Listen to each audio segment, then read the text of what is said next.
final yard now. For the last 15 minutes, I'm very happy in terms of my closing comments. Yes, you can travel back to 2015, panel.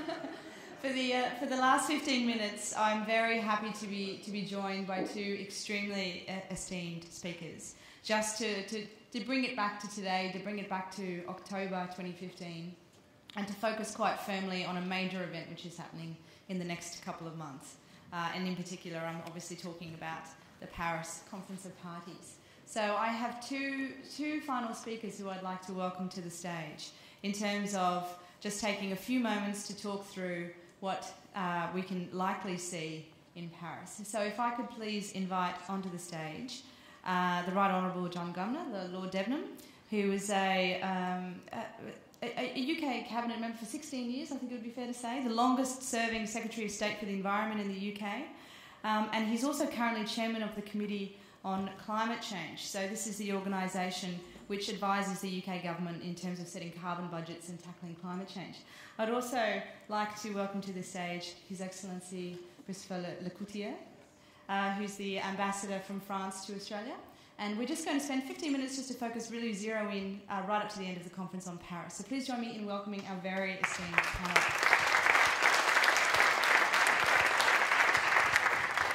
So if I could start with you, Ambassador. We are coming up to the Conference of Parties in Paris. There's been a huge amount of work, I imagine, for many years now in the French government in terms of driving momentum towards successful outcome. But I think for this audience it would be really interesting to hear what the role of the private sector and business and finance has been in terms of participating and in the lead up to the Paris COP. Thank you. Good evening to all of you, and sorry for joining you just now.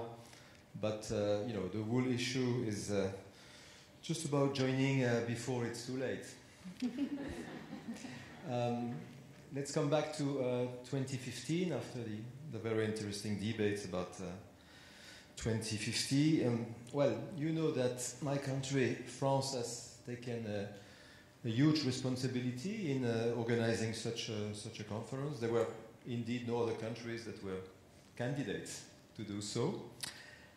We are proud of that, but we really believe that this time we absolutely need to succeed after around 20 years of no results since Kyoto. We believe that the current moment is the right one. As my foreign minister, who is going to be the chair of the conference, Laurent Fabius, said in English, there is simultaneously science, conscience, consistency, and circumstance.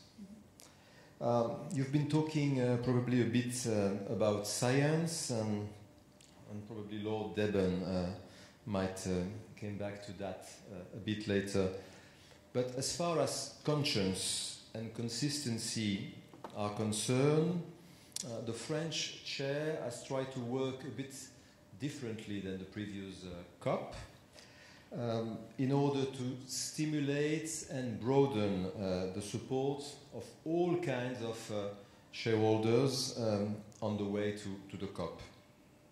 First, of course, and it's been, and probably it will be again a debate in this country, we need a push, a huge push at the highest political level just before the beginning of the conference. This is why we have in mind, and it's a bit different to what happened in Copenhagen, to organize a huge meeting of leaders on the first day of the conference, which will be the last day of November. We are already expecting President Obama, Xi Jinping, the Chinese president, many European leaders to be there that day, a few leaders from emerging or developed countries. And they will probably give a kind of kick-off to the conference, and hopefully the Prime Minister, the Australian Prime Minister, will be there. The previous one told me that he would come, so I do hope that the new one will attend the meeting. Before that, we've been working a lot in order to involve sub-federal states, cities, territories in the preparation to Paris. And I have to say that in these countries, at least in the past few months, we've seen a lot of initiatives and support from premiers or local governments, and it was quite amazing at the time to see that there was quite an imbalance between the federal level and the local and the states and cities.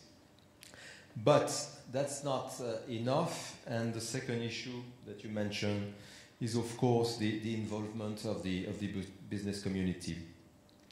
In the past month, as the chair, we've been working on engaging more and more the business in the climate action movement in the run-up to Paris. But I'm quite amazed also to see that if you look at some major French companies, many of them being quite heavily invested in this country, they've totally changed their mind in relation to carbon economy in the past few months. And all of them, or many of them at least, are understanding that the huge challenge of innovation in order to build a low carbon economy is absolutely crucial for them. And you know that the difficulties that we are facing in Europe, at least on the continent.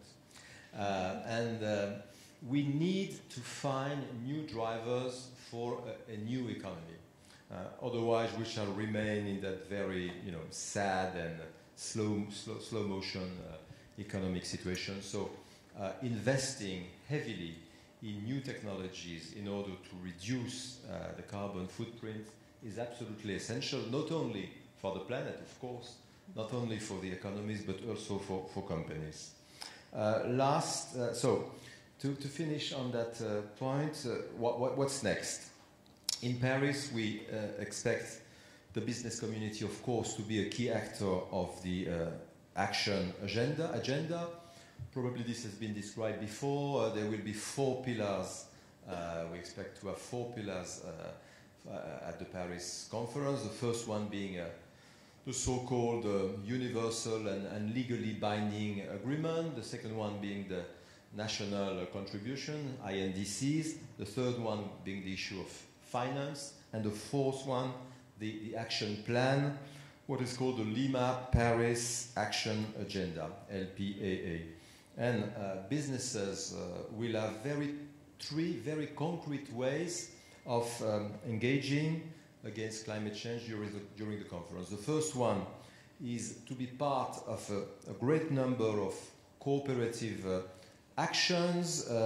Cooperative actions mean that you're joining partnerships or cooperative initiatives, such as, you will find that on the site of the conference, such as the Global Alliance for Building and Construction, another one that is called Zero Deforestation from Commodity Producers and Traders, the CAC, Oil and Gas Methane Partnership. Well, there are quite a number of them, and companies are asked to join one or several of them. The second way of engaging is, of course, individual action. It's setting as a company individual targets of course, that could be publicly announced to reduce the carbon footprint. We have around 1,000 companies that have already launched such individual actions, and that you can find already on the site of the LPAA. And the third and last kind of action is public policy actions, means that companies are playing a role and actively advocating to their governments in the countries where public policy in terms of climate change are not probably among the very best. So, to finish on that point and to answer your questions, I think that we will see quite a number of very concrete actions coming from a lot of companies from all over the world, and they will have a special dedicated day. It will be the 5th of December to showcase quite a number of these actions. As I said before, what we try to demonstrate, above all other more diplomatic and UN issues, is that innovation in climate change is of course good for the planet, but as I said, good for companies and good for the people. This is not something that has been fully understood everywhere in the world, but I do think that in Paris, the very concrete actions that will be shown will probably convince quite a number of other countries and hopefully of companies that are still a bit reluctant to engage in that motion, that movement. Thank you. Lord Deben, let me turn to you. And drawing on both your previous experience and your current role, let me ask you a multi-part question. The first part being, how do the big international commitments that we see coming out of conferences like this actually translate at a national level, at a national economic level, I should say specifically? And then secondly, how do you see Paris being different from previous conferences? Why is there such a sense of optimism around this particular agreement that we seem to have heard over the last couple of days? Well, first of all, it's quite clear that we've got a situation here where the world is waking up to the reality of climate change. I mean, of course, the ambassador has to be diplomatic. I don't have to be diplomatic at all. I'm sitting in one of the countries which has been worst in dealing with it, with a government which has been stupider at accepting the facts than almost any other developed country. This is very sad, because I'm a great enthusiast for Australia, but it's no good bilking the issue. I mean, a government that produces an offer for Paris, which is way behind any comparable country, and doesn't look good even when you fiddle the figures about what year you start on and about what year you compare it with.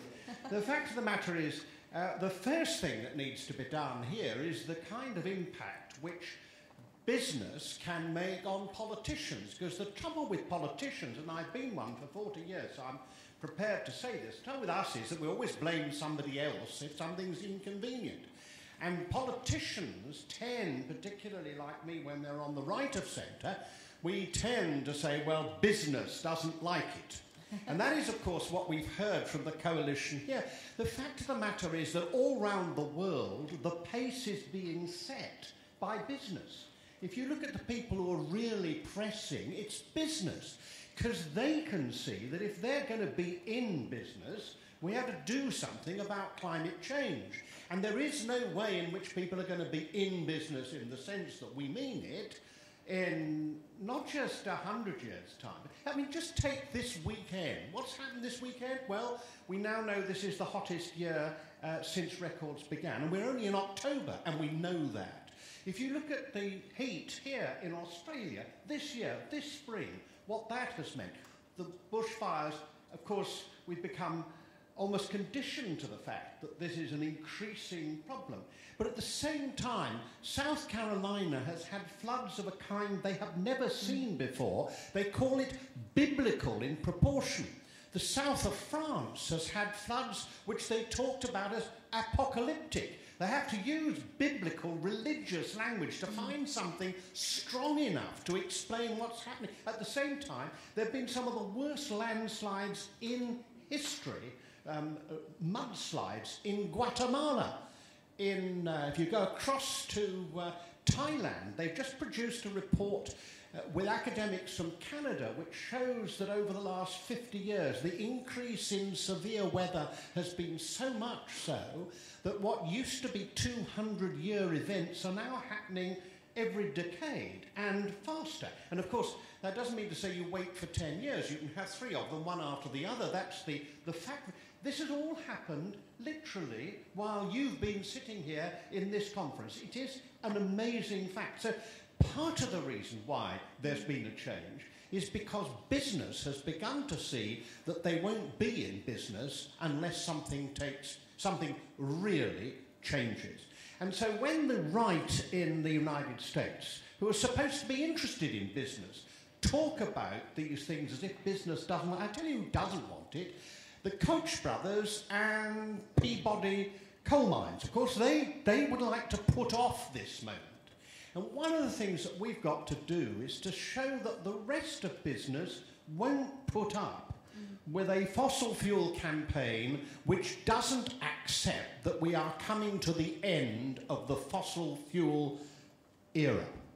And that what we've got to do is to move from that into a new era in the most sensible, cost-effective way possible. And business can help politicians not to do it more slowly, but to do it more smartly. And that seems to me to be the key issue for business. Let us do this more smartly, which means getting on with it. Smart has that sense too. You have to be smart off the mark. But it also means that we have to do it in an effective and efficient way. And when you ask why are we more hopeful, certainly don't want us to be in any way kind of counting our chickens. But let's realise what an amazing confluence of things that have come together. Now, I know that in the sadly secular France, it's embarrassing to say so, but the key role has been played by the Pope, as a matter of fact.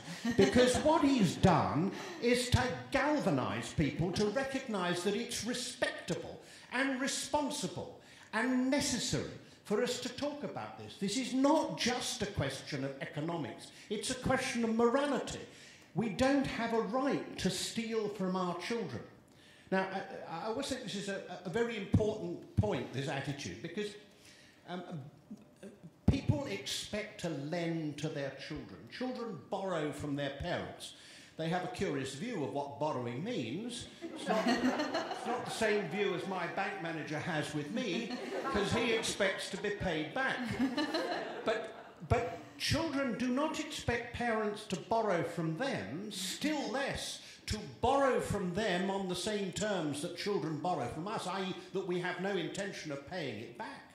But that is what we have been doing, and what we have to recognise now is that that is not acceptable, not just for them, but for us, because climate change is now and not tomorrow.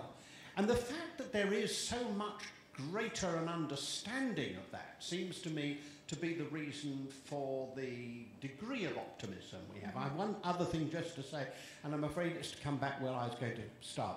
You've now got a new Prime Minister, Malcolm Turnbull, a man of very considerable international reputation, a man of, I think, great credibility, and a man of real honesty and understanding, who knows perfectly well what the science is and accepts it. Now, the biggest thing we've got to do is not to allow Australia to be used as an excuse by countries that don't want to act. Because it's so easy, if you're a relatively small country in difficult circumstances, so easy to say, well, you know, Australia isn't doing it, why have we got to do it? And yet when you look at some of the countries that are making sterling efforts, you know what Mexico is doing, what Brazil is doing, what China is doing. For Australia not to do as well as them is an outrage. And all I hope is that you can put the pressure on the Australian government so that when they get to Paris, they are able to be much more flexible than this pathetic proposal that they've got now, so that they can start matching the European Union, matching the United States, which is very late to the party, matching some of the promises which are being made by China. Let's see Australia take a proper lead, because those of us who care about you and feel a very great kinship for you really don't want our cousins to let us down. Wow, it feels like we've been...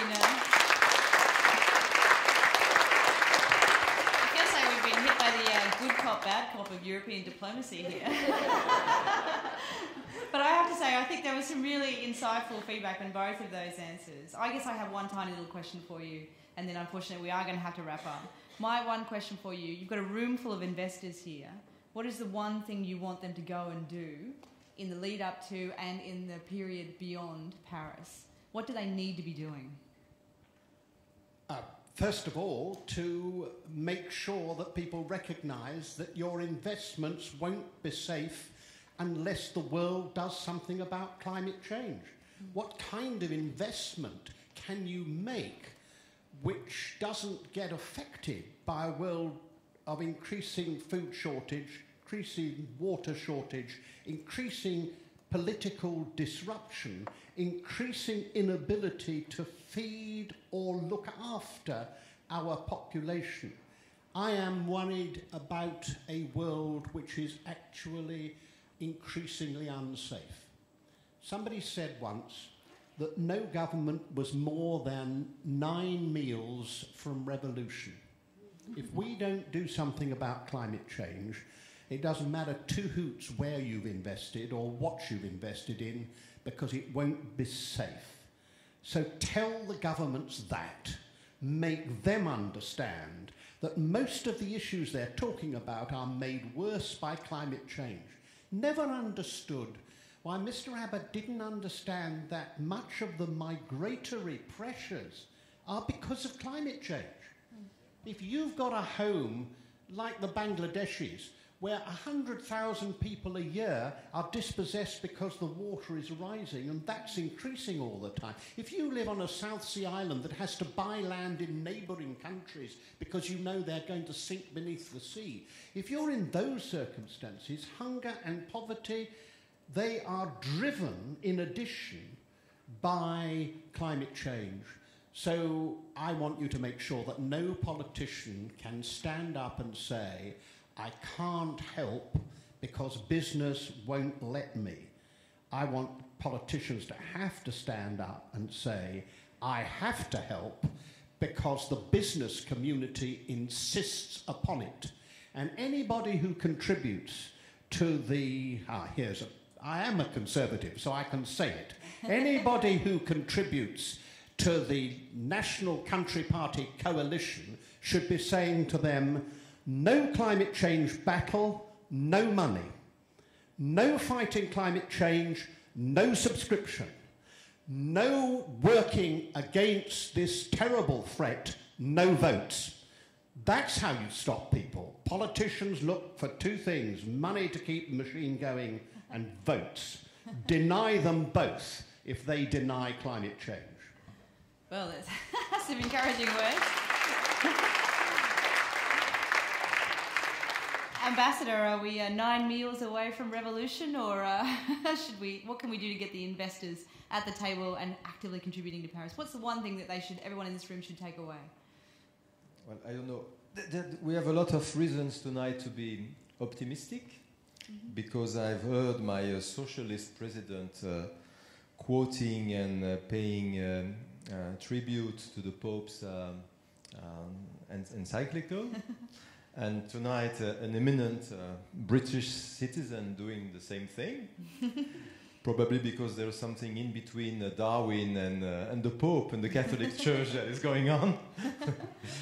But no, for us, I think that there was a very famous American song when I was a young boy. The times, they are changing, so probably indeed something is happening. But then we will. I mean, the floor, unfortunately, will come back to the diplomats at some stage during December. And for us, there are 4 key issues that will mean that Paris will be a success or not. The first one is setting, as you said, a long-term goal. In other words, a clearly defined pathway to achieving the below 2 degrees goal. It's not that easy, because it means reducing by 50% the emissions from 1990 until 2050. But we do need, in the agreement, to have at least 180 plus countries committing themselves to that goal. The second one, because we know that Paris will be a start and not the end of the game, or at least of the story, and we know that the declared commitments will probably be insufficient to reach that goal. the second very important point for us, and probably you've seen that there is a draft now. They've released yesterday or this morning in Europe the first draft by the two co-chairs of the conference. The second objective is that we need what is called a dynamic ambition mechanism. It means that every 4 years, all countries will gather together to, look at the figures and work together on strengthening the targets. And that's a kind of answer to what you've said, sir, about the initial commitment of Australia. Last but not least, the two other important issues for us or results are strong transparency and accountability rules. Everybody, we have to find the right mechanism to look at what other countries are doing. Probably the best method at that stage will be a kind of peer review. We are not at the WTO or in other UN organizations, but we have to be able to look at what other countries are doing and see whether they've fully, done what they've been committing themselves to do. And the fourth, it's a bit more technical, but for us, it's quite important because we have, as Britain does, a very special relationship with a great number of developing countries. We have to find the good balance between reducing emissions, probably in the most developed countries, and adaptation. Because we're pretty sure that that's the key issue to bring developing countries in the agreements and to be able to see that at the end of the day, in Africa, in some countries of Southeast Asia, in countries of the Pacific, something will be truly done. Mm-hmm. If there is no adaptation, if there is no money to finance adaptation, I'm pretty sure that during the next conference, when we shall meet again, we shall see that many countries have not been able to do anything at all, even if they wanted to do. And democracy in this century probably is being able to give a hand to the countries that want to do something but do not have by themselves alone the capacity to do so. Okay, great. Well, I think that's a really resounding note in which to wrap things up today. So it really just leaves me to thank our panel participants, and then I just wanted to take in a moment just to say some particular thank yous myself in terms of the last day and a half of the summit as well. I just wanted to thank Frank Pagan, the chairman of IGCC, and all of the management committee for the phenomenal support that they've provided to us.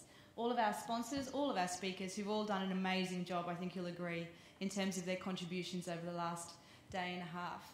I just want to thank James Lorenz from Holdfast Communications, who's up the back, who's done a stellar job in terms of managing the communications around the event, and obviously to Ruth as well from Events, who's just been phenomenal. I want to thank Christophe Fleming from IGCC, who's the backbone of our organisation, I think it would be fair to say, to Jess Johnson-Pond, who's done a huge amount of work for this, and of course, last but not at all least, is Rebecca McCullough-Wright, who's done a phenomenal job in terms of pulling this whole thing together.